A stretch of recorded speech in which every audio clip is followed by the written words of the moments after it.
Romeo Katompa, umunyekongo wabigize umwuga mu iteramakofe, urupfu rwe ruteye ubwoba yapfuye rukomeje kuba ingingo igarukwaho mu nkuru hirya no hino ku isi.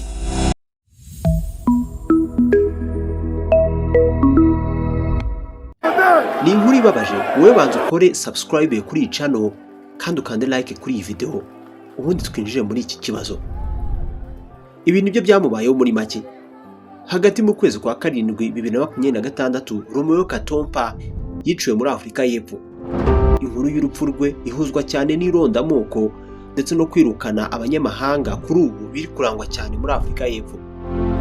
Urupfu yapfuye cyangwa se yapfuye nirwo ruteye ubwoba mw'abantu mwe. Bamutwitse ari muzima. Agahinda kenshi mu banyekongo kazamutse.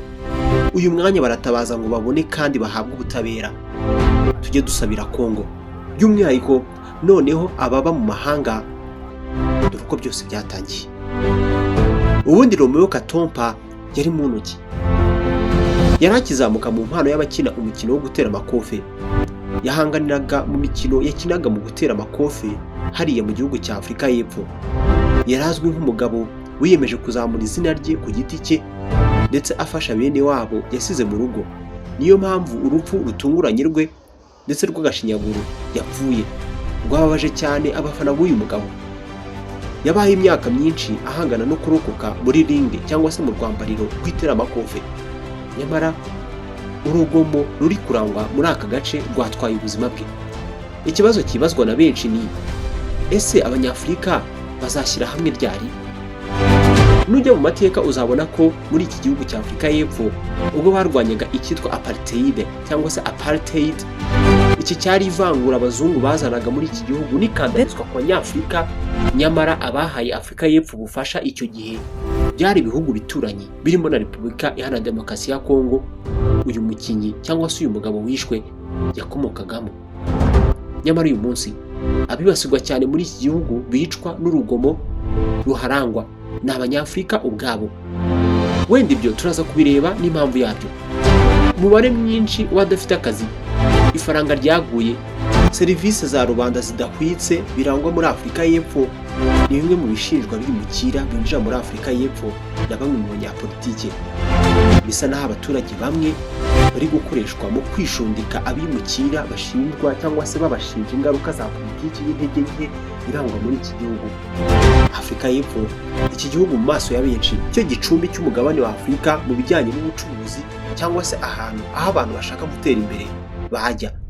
Abanyamuziki, abimariye imikino ya siporo, ababigize umwuga bakeneye kugeza inzozi zabo ku gasongero baba bashobora kujya kuhakorera cyangwa se kujya muri iki gihugu.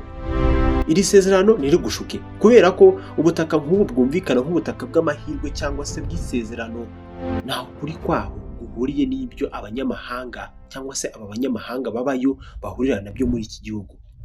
Romeo Katompa we bamutwitse, bamutwika ari muzima. Ubu yitaye ni ukuvuga ko yapfuye.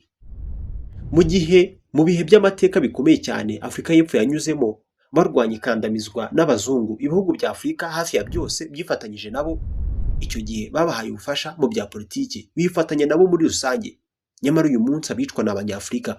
Abenshi mu babanye nabo mw'ibyo bihe nibo bari kwicwa. Abaturage benshi hano babayeho ubuzima bugoye, nta kazi, ifaranga nta ntege, ndetse ibikorwa remezo sinzi. Iyo abantu bataye umutwe, umujinya wabo usanga kenshi bawerekeza ku banyamahanga ko ari bo babatera ibyo bibazo, ba nyirabayazana. Urupfu rwa Romeo Katompa rwerekana uburyo hamwe mu hantu twemera nk'ahantu heza hadasanzwe hashobora kuzana n'ingaruka zikaze cyane cyane ku buzima. Romeo Katompa yari umwe mu bantu bamenyekanisha igihugu cye cya Kongo cyane mu rwego rwa siporo, dore ko yanitabiriye irushanwa rya 2018 rya IMMAF Africa Open i Johannesburg mu guterura ibitaremereye cyane. Ibyo ni ibiro. Nk'abandi bose bakizamuka, yimukiye muri Afurika y'Epfo ngo abashe kuhabona ibikoresho bikwiye akoresha mu myitozo ye. Yagiraga ngo ahabone byose akwiye ngo agere ku nzozi ze. Yarafatishije mu mijyi nka Cape Town ndetse na Johannesburg ku buryo yubatse izina nk'indwanyi idasanzwe. Hagati mu kwezi kwa karindwi uyu mwaka 2026 yiciwe muri iki gihugu yijyanyemo we ubwe yicwa n'Abanyafurika bagenzi be. Amakuru ava mu babyiboneye yemeza ko yahuye n'urupfu rw'umukara. Ni ukuvuga ngo itsinda ry'urugomo aho ryamuzengurutse maze agatwikwa ari muzima yumva baramwokeje.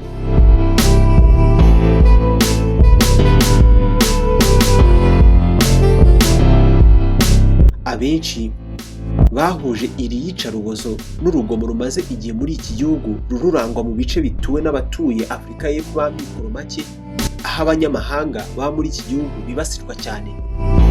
Ngira ngo namwe murabyibonera.